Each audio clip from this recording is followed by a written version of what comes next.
जय हिंद दोस्तों, कैसे हैं आप। उम्मीद करता हूं सभी अच्छे होंगे। स्वागत है आपका इस चैनल पर।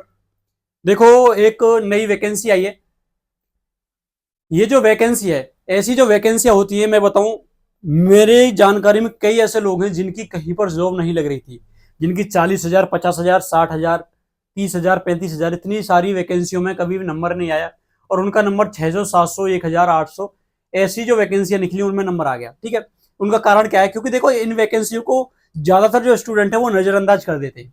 ऐसी एक वैकेंसी आई है सीआईएसएफ की। CISF constable fire 10+2 recruitment 2024 apply online. एक ये आई है 1130 पोस्ट आई है। देखो, ये वैकेंसी ऐसी होती है, ज्यादातर लोग क्या होता है, वो सोच लेते हैं कि हमारा 60,000 वैकेंसियों में नंबर नहीं आएगा, तो ये 1130 में नंबर कैसे आ जाएगा।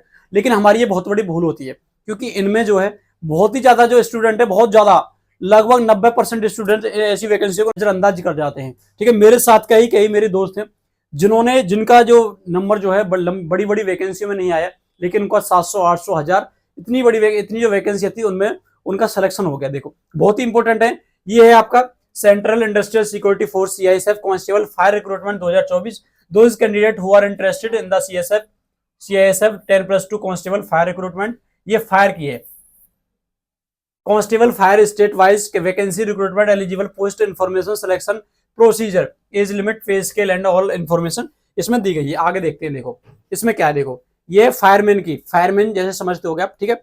अच्छा, इसमें देखेंगे, इसमें देखो दिया गया है, इसमें दिया गया है सेंट्रल इंडस्ट्रियल जो सीआईएसएफ है कांस्टेबल फायरमैन जो फायर रिक्रूटमेंट है 2024। इसमें देखो CISF constable fire exam 2024 short detail notice, इसमें बारे में देखेंगे। एप्लीकेशन जो है 31 अगस्त से, कब से?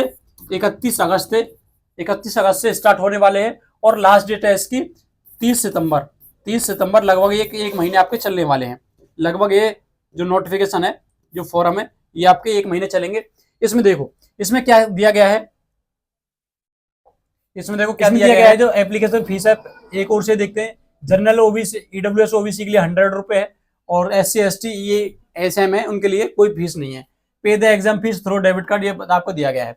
इसमें अगर एज लिमिट की बात करें तो एज लिमिट जो है, ये जो है 30 सितंबर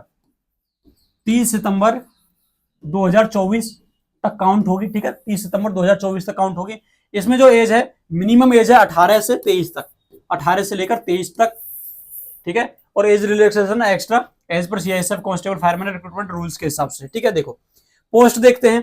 पोस्ट देखो, यूआर जो अनरिजर्व है, यानी जनरल है, उसमें 466 वैकेंसी आए हैं। यूआर के लिए 466 वैकेंसी आए। उसके बाद है आपका ओबीसी, ओबीसी के लिए है 236 वैकेंसी। उसके बाद है आपका ईडब्ल्यूएस, ईडब्ल्यूएस के लिए देखो 114 वैकेंसी हैं। उसके बाद है एससी के लिए 153 वैकेंसियां हैं, एससी के लिए। और उसके बाद है एसटी, उसके लिए एसटी के लिए 161 वैकेंसियां हैं। उसके बाद है टोटल कितनी है, टोटल हो गई है 1130, जोड़कर कितनी हो गई टोटल 1130 हो जाती है। ओनली फॉर मेल कैंडिडेट, ये सिर्फ किसके लिए है? मेल कैंडिडेट के लिए है। ये 12th intermediate with science subject क्या होना चाहिए, यानी साइंस। पीसीएम इसके आपके पास एलिजिबिलिटी होनी चाहिए, पीसीएम। ठीक है। फिजिक्स, केमिस्ट्री और मैथ के साथ अपने 12th की हो। हाइट हो 170, चेस्ट 80-85। ठीक है। मोर डिटेल अब उसके बाद देखते हैं। देखो, अब देखो मैंने क्या बताया, स्टेट वाइज दिया गया है। ये क्या है, ऊपर भी दिया गया था, स्टेट वाइज दी गई। देखो, सबसे पहले देखते हैं उत्तर प्रदेश। उत्तर प्रदेश के लिए देखो वैकेंसी, उत्तर प्रदेश के लिए यूआर की वैकेंसी 44 है, यानी अनरिजर्व की वैकेंसी यूपी में कितनी है? यूपी में 44 अनरिजर्व की है, यूआर की है। ईडब्ल्यूएस की 11 है, ओबीसी की 29 है, एससी की 23 है, एसटी की 1 है। यानी टोटल वैकेंसी जो है, जो उत्तर प्रदेश के लिए, वो है 108। उसके बाद दिल्ली की बात करें तो 4 वैकेंसी यूआर के लिए है, टोटल मतलब 9 है। बिहार के लिए टोटल वैकेंसी 56 है। मध्य प्रदेश एमपी के लिए 39 है, 39 है। झारखंड के लिए 18 है। वही राजस्थान के लिए 37 वैकेंसियां हैं। अंडमान निकोबार के लिए कोई वैकेंसी नहीं है। आंध्र प्रदेश के लिए 27 वैकेंसियां हैं। अरुणाचल प्रदेश के लिए 15 वैकेंसियां हैं। असम के लिए 164 वैकेंसियां हैं। 164 वैकेंसियां असम के लिए हैं, और मेरे हिसाब से सबसे ज्यादा वैकेंसी असम के लिए है, जो अभी तक देखो, आगे भी देखेंगे। असम के लिए कितने हैं? 164 वैकेंसियां हैं। ठीक है। आगे भी देखते हैं।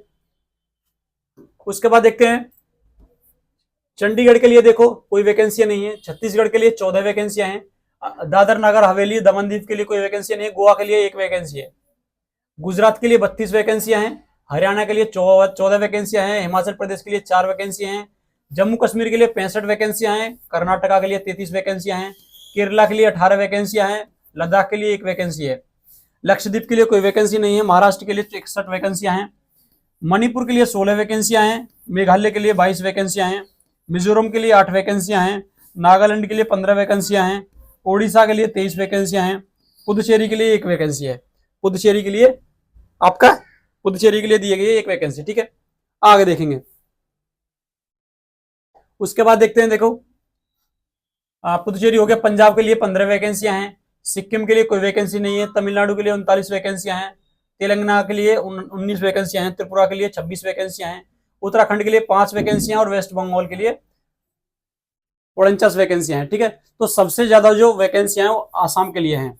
असम के लिए है 164 वैकेंसी। ठीक है, 164 वैकेंसियां। ठीक है, ठीक है भाई। अच्छा, आगे देखते हैं। आगे देख, इसमें देखो लेवल पे लेवल 3 की जॉब है, जिसमें 21,700 से 69,100 केंद्र सरकार कर्मचारियों को समय समय पर दे भत्तों, ये आपको पूरा वो दिया गया है। ठीक है, ऑनलाइन माध्यम बताया गया है। शारीरिक दक्षता, जो कि सबसे पहले क्या होगा, इसमें फिजिकल होगा। सबसे पहले क्या होगा, फिजिकल होगा। ठीक है, सबसे पहले फिजिकल होगा, शारीरिक मानक परीक्षण होगा, फिर दस्तावेज सत्यापन डीबी होगा, फिर लिखित परीक्षा होगी। ठीक है, OMR सीट पर या CBT कंप्यूटर बेस्ड, दोनों किसी भी प्रकार से हो सकती है। फिर उसके बाद क्या है, आपका मेडिकल होगा। फिर पुनरावृत्त चिकित्सा रीमेडिकल भी निर्धारित और आयोजित किया जाएगा। रीमेडिकल की भी सुविधा है। एग्जाम जो है OMR कंप्यूटर आधारित परीक्षा मोड के अंतर्गत लिखित परीक्षा अंग्रेजी दोनों में होगा। ठीक है, किसी भी अभी कोई निर्धारित नहीं, किसी में भी हो सकता है। अपेक्षित पात्रता मानदंड का सत्यापन, मूल प्रमाण पत्र, ये पूरा डॉक्यूमेंट का दिया गया है। वे अभ्यर्थी जो PET ये सब जो है ये प्राप्त कर लेते हैं, उन्हें विस्तृत चिकित्सा परीक्षण में शामिल होने के लिए उनकी 6वीं लिखित परीक्षा में प्रदर्शन के आधार पर उनके राज्य क्षेत्रवार श्रेणी के हिसाब से दी जाएगी। अधिसूचना रिक्त की संख्या लगभग 2 गुना होगी। मतलब 2 गुना जो है क्या है, इसमें बताया गया है कि अभ्यर्थियों की संख्या अनुसूचित रिक्तियां, जो रिक्तियां हैं उसकी 2 गुना होगी। ठीक है, उसके बाद देखो DV लिखित परीक्षा, इसके बारे में दिया गया है। लिखित परीक्षा में उम्मीदवारों के प्रदर्शन प्रत्येक राज्य संघ के मेरिट आवंटित रिक्त के आधार पर प्रत्येक राज्य में राज्यवार मेरिट। ठीक है, मतलब स्टेट के हिसाब से जो प्रदर्शन होगा उसके हिसाब से आपकी मेरिट लगाई जाएगी। देखो देखते हैं इसमें ऑनलाइन एग्जाम में क्या क्या आता है, ये देखेंगे पहले। ठीक है, देखो इसमें जो छूट दी गई है SC ST के लिए आपकी 5 वर्ष दी गई है। OBC के लिए 3 वर्ष दी गई है। भूतपूर्व सैनिक गणना की तिथि अर्थात ऑनलाइन आवेदन पत्र प्राप्त होने की अंतिम तिथि की वास्तविक आयु प्रदान करेगा 3 साल के दिया जाता है। ठीक है, जो दिया जाता है ये। इसमें देखो अगर फिजिकल की बात करी जाए, फिजिकल की बात करी जाए तो इसमें 5 किलोमीटर की दौड़ पूरी करनी होगी। ठीक है, 5 किलोमीटर की दौड़ करनी होगी। ठीक है, ये आपका SSC GD की तरह ही फिजिकल है आपके, इसका SSC GD की तरह ही फिजिकल है इसका। देखो